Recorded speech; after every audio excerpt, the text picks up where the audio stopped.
संत मत धारा आपकी सेवा में प्रस्तुत।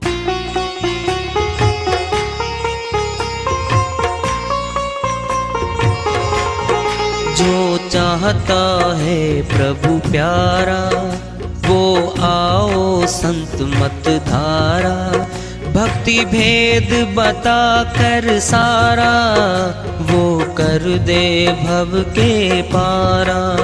जो चाहता है प्रभु प्यारा वो आओ संत मत धारा, भक्ति भेद बता कर सारा वो कर दे भव के पारा। जो चाहता है प्रभु प्यारा।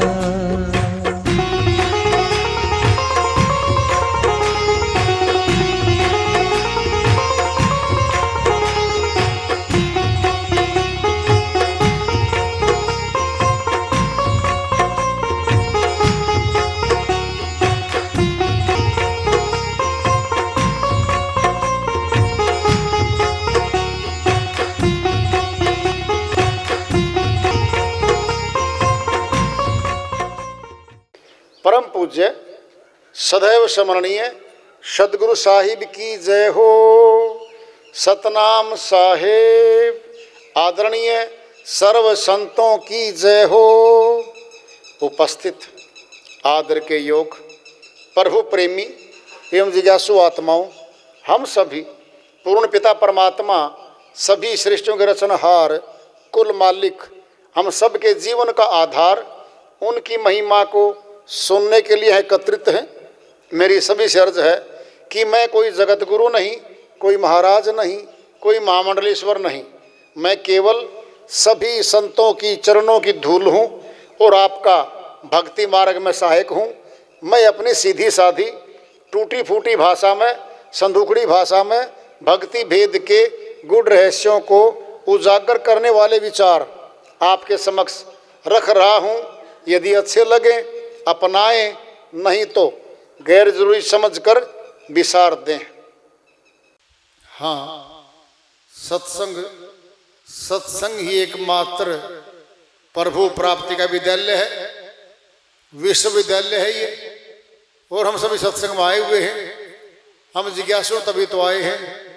हम पिछले सत्संगों से वार्ता करते चले आ रहे हैं कि चेतावनी से प्रभु प्राप्ति की ओर।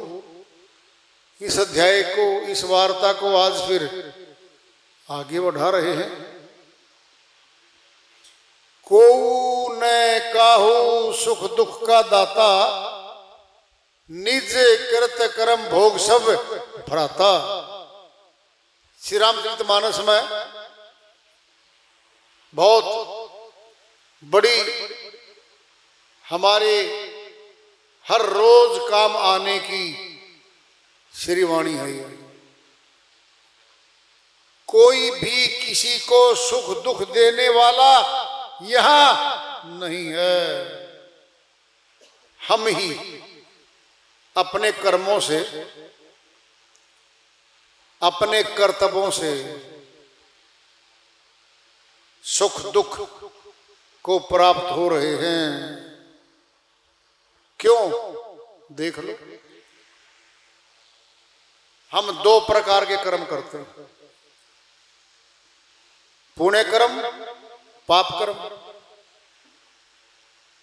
पाप कर्म दुख पीड़ा हमें दिलवाते हैं, पुण्य कर्म सुख सुविधा हमें दिलवाते हैं। फिर कर्ता कौन है? कर्ता ही भोगता बनता है। पिंड में दृष्टांत ले लो। अभी 4 भाई हैं इकट्ठे, बड़ा प्यार है चारों में, बड़ी एकता है चारों में। पड़ोसी के साथ बार बार झगड़ा होता होता बच जाता है। कहते आपस में भाई झगड़ा मत करो, वो अज्ञानी आदमी है, कुछ भी हो सकता है। फिर कोई कारण बना, चारों में से एक भाई ने एक जने को, पड़ोसी को मार दिया, यानी गोली से मार दिया और मर गया। रपट दर्ज हो गया थाने में। जब रपट दर्ज हो रही है,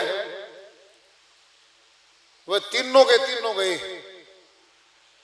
भाई जी इसको छोड़ दो, हमारा नाम लिख दो, हमने मारा है। और थानेदार ने जब रपट लिखी है, मरने वाले के भाई ने केवल एक का नाम लिखवाया है।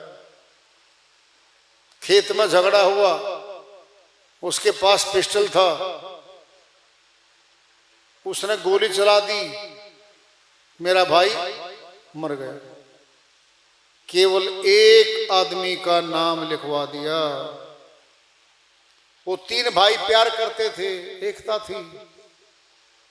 कह रहे वो दरोगा जी इसका नाम हटा दो, हमारा नाम लिख दो। कहता है दरोगा जी क्यों भाई, जब तुमने ये काम नहीं किया मैं कैसे लिख दूं? जिसने किया है उसी का नाम लिखा गया है। अब सुनना जरा, मुकदमा चलता है। थानेदार तो नहीं मानता मारी, एक का चालान पेश कर देता है माननीय अदालत में। मुकदमा गया अदालत में। अब तीनों भाई फिर अदालत में पेश होते साथ में जाकर, हे माननीय जज साहब, इस एक को छोड़ के हमारा तीनों का नाम लिख दो। नहीं लिखूं भाई, जिसने किया है उसी का नाम लिखा गया है। गवाही आ रही है, अब फैसले पे बात आ रही है। अब तीनों भाई गए, जज साहब बोले भाई फैसला सुना रहा हूं आज, उम्र कैद होगी इसकी। तीनों भाई हाथ जोड़ के खड़े हैं। जी हमारे खेत की रक्षा इसने करी है। वह उजाड़ करता था पड़ोसी, अपने पशु सारे हमारे खेत में बेचकर हमारी सारी फसल खराब करवा देता था। जी 7 जगह खेत है, देखो खाता, चारों भाइयों का साझा खाता है। जज साहब कहते बिल्कुल सही है, देख लिया मैंने। जी हमारे चारों भाइयों की खेत की रक्षा के लिए इसने ये कत्ल किया है, इसलिए हम तीनों भाइयों को भी जेल भेज दो। माननीय अदालत कहती है, जज साहब कहते हैं नहीं भेज सकता भाई, नहीं भेज सकता, कत्ल इस एक ने किया है, एक ही भोगता बनेगा। माननीय जज साहब ने उम्र कैद की सजा सुना दी।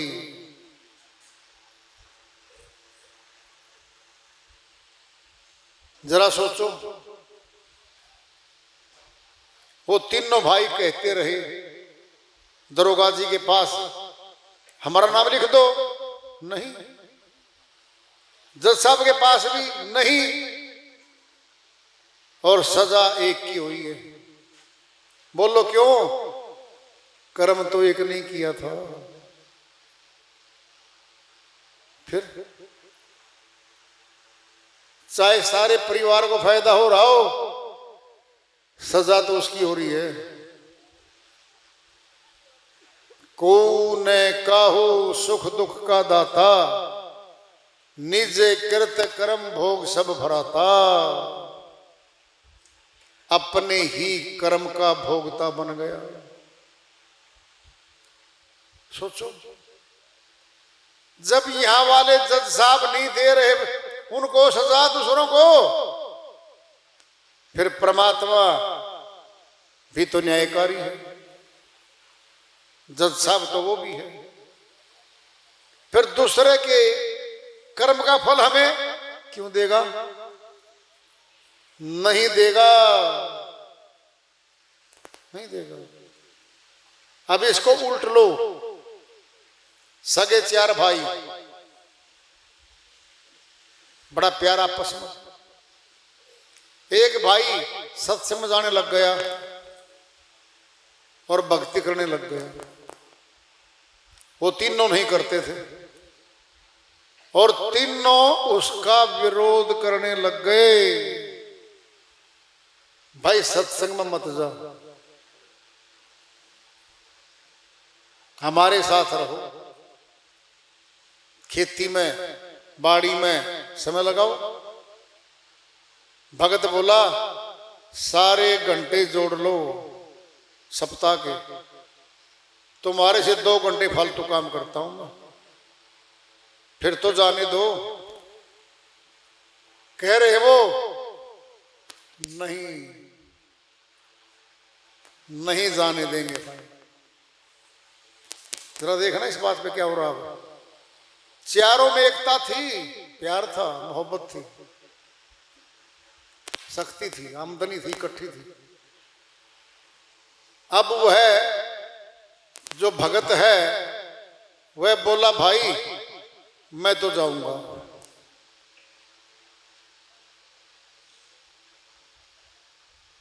वो बोलेंगे अब तीनों, फिर अलग हो जा, बंटवारा कर दो जमीन का, मकान का। कर दिया बंटवारा। बोला भाई कर दो, और क्या होगा, तुम तो ज्यादा कमा लेना, तुम धनवान बन जाना, मैं भक्ति करता हूं, मैं गरीब रह जाऊंगा। तुम्हें लगता है कि मैं मेहनत नहीं करता और तुम्हारी मेहनत का मैं खा रहा हूं। चलो कर दिया अलग। भगत अपनी खेती करता है, बाड़ी करता है, साथ में भक्ति कर रहा है। अब वो तीनों इकट्ठे हैं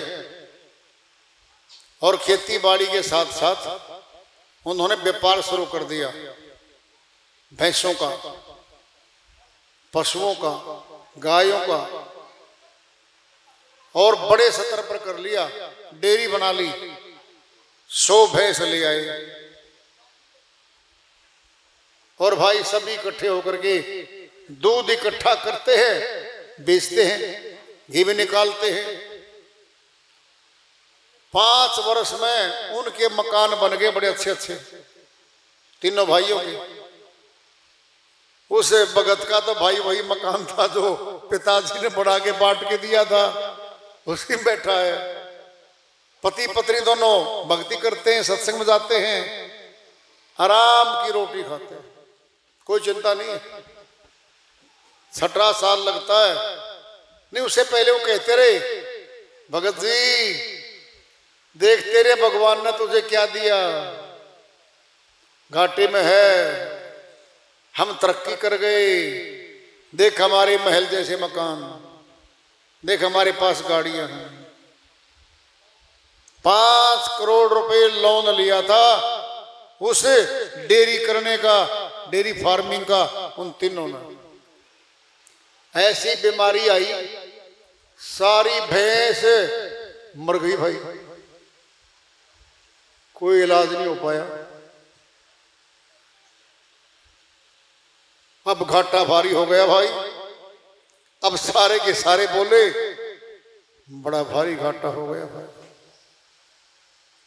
फसल खड़ी खेत में बड़ी अच्छी, ओलावृष्टि हो गई, सारी फसल खत्म हो गई उनकी।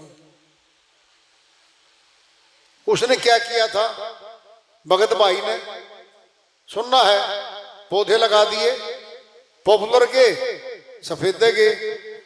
भाई समय कम दूंगा, भक्ति ज्यादा करूंगा, 7 साल में फसल आएगी।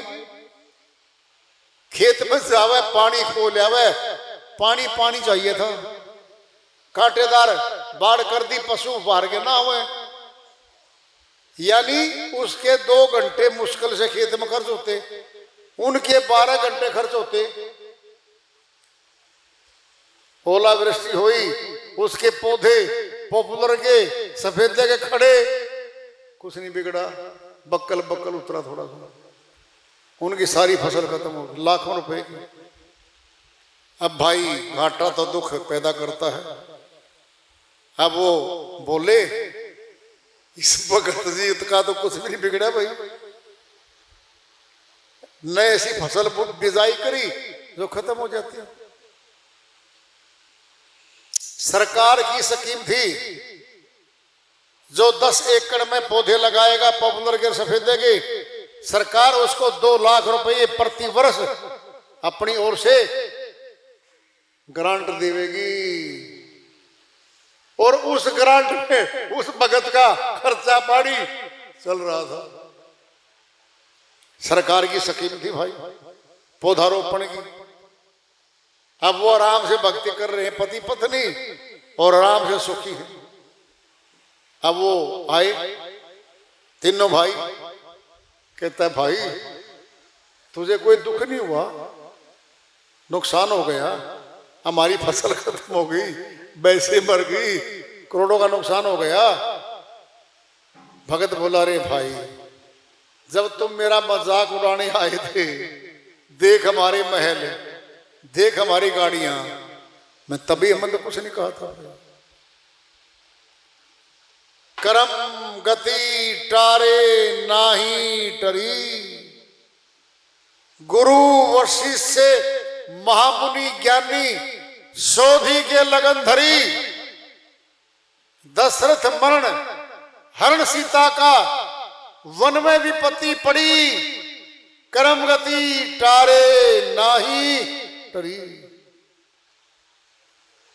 साहिब कहते हैं कर्म की गति टालने से भी टली। सुनना है सुन लो। माता सीता शादी के बाद महल में आती है। जिस वक्त राज्याभिषेक श्री राम को होना था, जिस दिन, उसी दिन माता के कोई ने वर मांग के अपने पुत्र भरत के लिए राज्य मांग लिया महाराजा दशरथ जी से, और श्री राम के लिए 14 वर्ष का वनवास मांग लिया। माता सीता को तो कोई वनवास नहीं मांगा था, लक्ष्मण जी ने भी को भी नहीं मांगा था। दोनों साथ जाते हैं, श्री लक्ष्मण भी और माता सीता, हम साथ गए, साथ गए। क्या वन में राजाओं के ठाठ बाट होते नहीं, विपत्तियां कष्ट आते। 14 वर्ष कहने की बात है, एक दिन का दुख आता ना हमारे में, एक दिन का भी भगवान को कोसने लगते हैं। हे परमात्मा हमारे साथ क्यों किया, ये सामने वाला पापाचारी कोठी बना के बैठा, इसके तो कांटा भी पैर में नहीं लगता, हम आपको याद भी करते हैं, हमारे भी इतना कष्ट, और पाप कर बन गया। काल ही कर्म ही ईश्वर ही, मिथ्या दोष लगा वही, सिर धुन धुन पछता वही। गोस्वामी जी महाराज श्री रामचरितमानस में सुनाते, कहते हैं जब अपने पाप कर्म करता इंसान, कष्ट दुख आते हैं, क्या कहता है, मेरी किस्मत अच्छी नहीं थी जी, मेरा समय बुरा था, और आखिरी में ईश्वर ही मिथ्या दोष लगा वही। परमात्मा पे मिथ्या दोष लगा देता है ये मनुष्य, और फिर दुखों की बाढ़ आने लगती है। सुनना है क्यों, दृष्टांत पिंड में ले लो, समय का राजा है। हम देखते हैं किसी ने राजा को गाली दे दी, राजा बोला फांसी तोड़ दूंगा, पकड़ो इसको, सिपाही पकड़ ले, भाई राजा है, देश का है, बोलो यहां का राजा कहता फांसी तोड़ दूंगा, मुझे गाली देता है, हिम्मत। और वो राजाओं का राजा परमात्मा, जिसको हम दोष लगा रहे हैं, गाली दे रहे हैं, छोड़ेगा नहीं वो। ध्यान से सुन लो। अरे यहां का आदमी पड़ोसी का झगड़ा आपस में, वही गाली देता, वो 4 देता, वो 4 वो 8 देता है, झगड़ा यहां हो रहा है। यहां वाला मनुष्य माफी नहीं दे रहा। कर्म का फल है, कर्म गति टारे नाही टरी। और तीनों भाइयों का घाटा हुआ और वापिस हो गए। मकान महल जैसे बिक गए, गाड़ियां बिक गई। क्या हो गया? कुड़की आ गई सारी जमीन की, बेदखल हो गए गांव से। और प्रभु भगत वहीं रह के सारी जमीन में सफेदे और पेड़ पॉपुलर के सरकार की तरफ से 2 लाख रुपए ग्रांट आ रही है वर्ष की, और उसमें गुजारा हो रहा है। और भैंस रख के एक दूध वाली पति पत्नी आराम से ठाठ से खा पी रहे हैं और प्रभु का भजन कर रहे हैं।